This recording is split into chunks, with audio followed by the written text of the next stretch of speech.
سلام، اینجا بنیدیتوه. ضعیف شدن ساقه مو با نشونه‌های مختلفی همراهه. ما قراره این نشونه‌ها رو توی این ویدیو بررسی کنیم. پس تا انتهای ویدیو با من همراه باشید.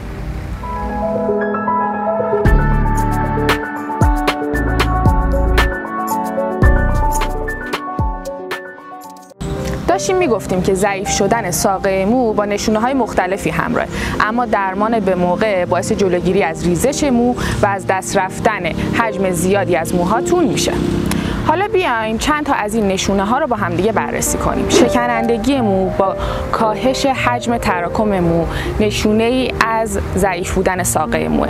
خشکی مو و عدم حالت پذیریش و همچنین ریزش مو و عدم جایگزین شدن اون با موهای جدید نشونه ای از ضعیف بودن ساقه موهاتونه. همینطور پوسیدگی و کاهش درخشش مو میتونه از نشونه های ضعیف بودن ساقه موهاتون باشه.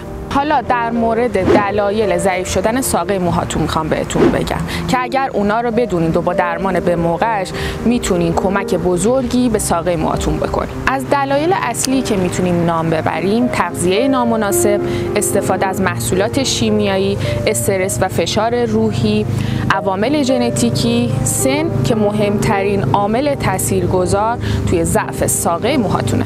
درمان‌های طبیعی بهترین و مقرون به صرفه ترین روش برای تقویت موهاتونه و مزایای مختلفی داره. یکی از مزیتاش میتونه این باشه که برخلاف محصولات شیمیایی شما میدونید که چه موادی رو به موهاتون میزنید. و روغن تراپی تو خونه میتونه باعث تقویت ساقه موهاتون بشه و براقیت شگفت انگیزی به موهاتون بده. بهترین روغنی که میتونین استفاده کنین روغن ترکیبی تقویت ساقه موی بنیدیتوه.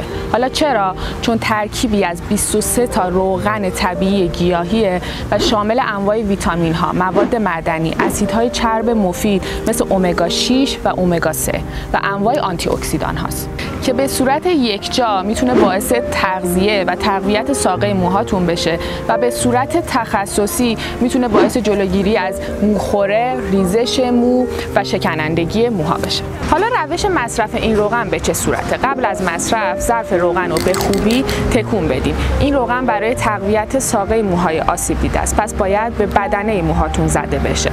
بعد از همون وقتی که موهاتون 20 تا 30% نم داره، چند قطره از این روغن رو کف دستاتون بریزین و به آرامی ماساژ بدین تا یکم گرم بشه و موهاتون رو به 2 دسته تقسیم کنین. از بالا تا پایین مو به آرامی به موهاتون بزنید و اگر بعد از 1 ساعت احساس کردین که موهاتون هنوز چربه، سری بعد از مقدار کمتری روغن استفاده کنید. روش دیگه‌ای که میتونید از این روغن استفاده کنید، 2 ساعت قبل از حموم ساقه موهاتون رو کاملا آغشته به روغن کنید و بعد استحمام کنید.